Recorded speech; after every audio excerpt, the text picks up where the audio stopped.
अपने नगर को चल दिए। थोड़ी दूर नगर से निकलने पर दंडी वैश्यधारी सत्यनारायण भगवान ने पूछा, हे साधु, तेरी नाव में क्या है? अभिमानी हंसता हुआ बोला, हे दंडी, क्यों पूछते हो? क्या धन लेने की इच्छा है? मेरी नाव में तो बेल तथा पत्ते भरे हुए हैं। वैश्य का कठोर वचन सुनकर के सत्यनारायण भगवान ने कहा, तुम्हारा वचन सत्य हो। ऐसा कहकर कुछ दूर जाकर समुद्र के किनारे पर बैठ गए। नित्य क्रिया के बाद में नाव को ऊंची उठा देखा तो अचंबा किया, नाव में बेल तथा पत्ते भरे हुए हैं। देखकर मूर्छित होकर के जमीन पर गिर पड़ा। मूर्छा खुलने पर अत्यंत शोक प्रकट करने लगा तो उसका दामाद बोला, आप शोक मत करो, यह सब दंडी भगवान का श्राप है, अतः हमें उनकी शरण में चलना चाहिए, तभी हमारी मनोकामना पूरी होगी।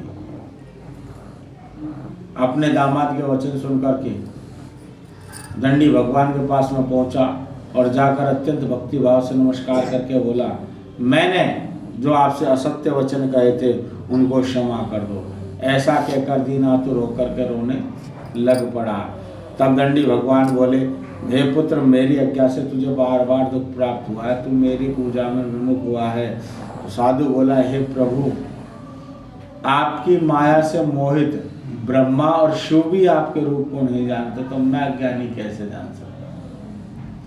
मेरे सामर्थ्य के अनुसार मैं आपका पूजन करूंगा, मेरी रक्षा करो और पहले के समान नौका में धन भर दो। साधु के वचन सुनकर के भगवान तथास्तु कहकर अंतर ध्यान हो गए। नाव में आकर देखा तो नाव धन से परिपूर्ण है। तब वहाँ सत्यनारायण भगवान का पूजन करके अपने साथियों सहित नगर को चल दिया। जब नगर के समीप पहुंचा तो दूतों ने घर जाकर उसकी स्त्री को नमस्कार करके कहा कि साधु अपने दामाद सहित इस नगर के समीप आ गए। ऐसे समाचार को सुनकर के कलावती अपने पति के दर्शन को चली गई। कहा, माता, मैं अपने पति के दर्शन को जा रही हूँ, तू कार्य पूरा करके शीघ्र आना माता।